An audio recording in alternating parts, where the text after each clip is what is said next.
Assalamualaikum warahmatullahi wabarakatuh. Teman-temanku, salam kopi inspirasi 81 teman-teman ya. Kembali di channel ini dan mari kita menilik ladang lagi teman-teman.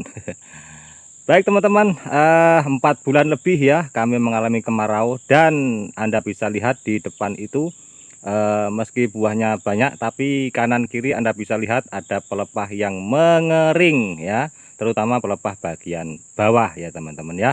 Tidak hanya mengering saja teman-teman, tapi kekurangan unsur hara yang lain. Salah satu contohnya adalah tuh ya, Anda bisa lihat di depan kamera kita ini ya. Ini adalah ciri-ciri daripada sawit yang kekurangan unsur boron, yang unsur boron itu terdapat di pupuk borat ya teman-teman.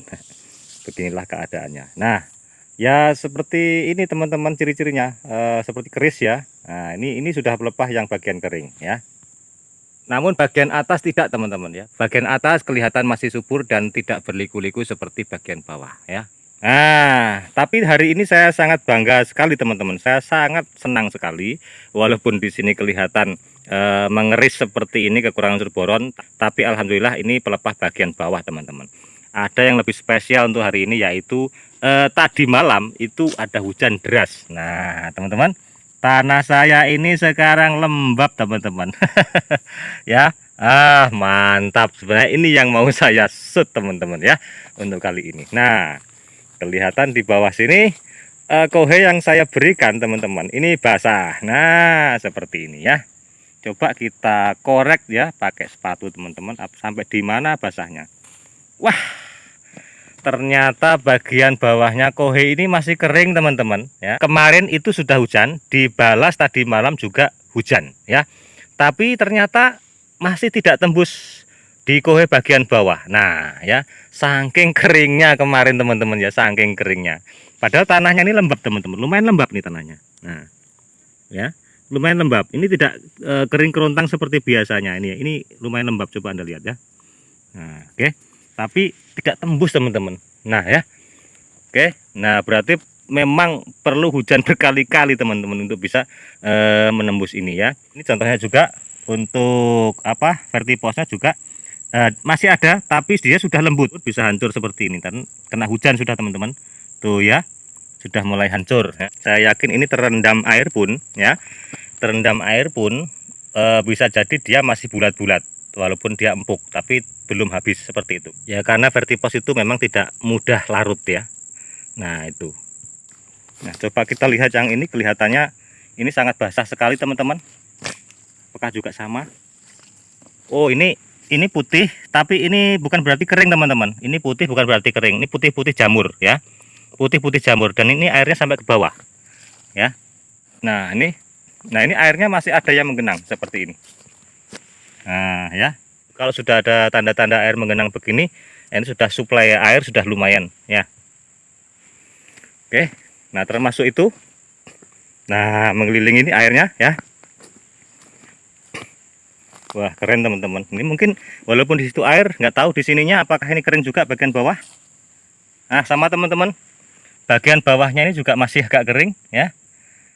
Tapi itu air sudah menggenang mengelilingi. Berarti kalau dia sudah berada di atasnya ini ada airnya seperti ini, berarti bagian bawah daripada tanah, khususnya di bagian lingkaran itu sudah terpenuhi teman-teman. Ya sudah terpenuhi airnya di bawah situ, sudah tidak meresap ke bawah lagi. Dia sudah menggenang di atasnya. Wah jos teman-teman. Nah ya, ini malah airnya agak lain teman-teman ya. Ini malah airnya agak kehitam-hitaman sedikit. Ini larutan dari kohe dan pupuk vertipos teman-teman. Nah ini terbukti teman-teman yang saya bilang tadi, walaupun dia tergenang tapi masih ada bulatan-bulatan. Ini saya yakin udah empuk sekali. Nah ya, nah sangat empuk sekali. Di saat kekurangan air tapi ada air yang menggenang seperti ini ya. Wah jos teman-teman, karena kalau seperti ini tidak banjir teman-teman ya, dia hanya di sini saja airnya, bekas hujan ya turun ke sini, akhirnya dia airnya itu terkena kohe ini ngalir ke sini ya tuh. Nah, sehingga ngendap di situ. Nah itu bagus sekali teman-teman, seperti itu ya, mantap itu ya. Ini malah banyak airnya teman-teman. Tuh masih belum tertutupi teman-teman bagian yang pecah ya. Tanamannya pasti gembira ini teman-teman. Wah, jos. Nah ini juga untung kemarin tidak saya semprot total teman-teman ya. Memang saya biarkan menjadi lahan kosong seperti ini. Dulu ada sawitnya, saya potong.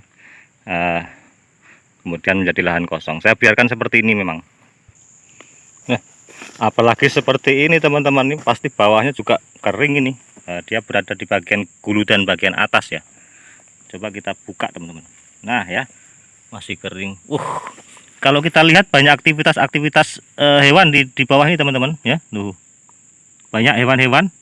Nah gerak-gerak tuh ya. Mantap teman-teman ya. Sip nih. Nah ini bagian bawah. Jos. Lembab semua kalau bagian bawah. Nah bagian bawah lembab semua ya teman-teman sampai ke tanahnya ini ya. Ya teman-teman. Buahnya. Tuh ya. Tuh, vertiposnya juga masih utuh, tapi dia berubah lagi menjadi hitam-hitam sekali karena kena air ya. Tuh. Mantap. Ini KCL-nya. Tapi mudah-mudahan kedepannya ini ada hujan lagi. Tapi kalau ini nggak ada hujan lagi ya sama saja teman-teman, hanya di sini saja, dia nggak merembet kemana-mana jadinya. Sebenarnya tadi malam itu hujannya cukup deras, tapi karena tanah kita ini sangat kekeringan kemarin ya, sehingga bagian-bagian tertentu itu masih kering teman-teman ya. Bahkan di bagian bawahnya kohe sendiri itu juga masih terlihat kering, jadi tidak semuanya basah ya. Oke, tapi tidak ada masalah karena bagian tertentu juga sudah ada genangan-genangan. Nah ini juga warnanya berubah ya. Dia tidak bagus kalau terus-menerus seperti ini. Kohe mentah itu kemudian kena air terus-menerus, dia tidak subur tanahnya teman-teman. Tapi kalau walaupun kohe mentah kena air kemudian dia meresap ke tanah, menjadi tanah itu menjadi lembab saja, itu akan subur ya. Karena bakteri akan hidup di situ. Tapi kalau tergenang terus-menerus seperti ini, bakteri pun nggak mau hidup teman-teman. Nah sehingga aktivitas bakteri itu tidak ada di situ, sehingga tidak bisa ditumbuhi, rumput pun tidak mau. Ini kenapa kohe itu sebenarnya tidak boleh diletakkan di bagian yang tergenang air. Nah ini kemarin kan masalahnya tidak tergenang teman-teman ya, kemarau ya. Jadi kita manfaatkan, ada juga di bagian parit itu kita beri, kemudian kena air basah. Nah nanti kemudian ke berikutnya lagi kan kering lagi teman-teman, karena area kita ini bukan area rawa, jadi tidak ada masalah ya. Kalau area rawa jangan sekali-kali Anda menaruh di bagian yang airnya tergenang. Nah, itu makin akan menambah tanah itu tidak ditumbuhi rumput atau alias tidak subur teman-teman ya. Baik, sampai di sini perjumpaan kita, semoga bisa menjadi tontonan yang positif ya teman-teman.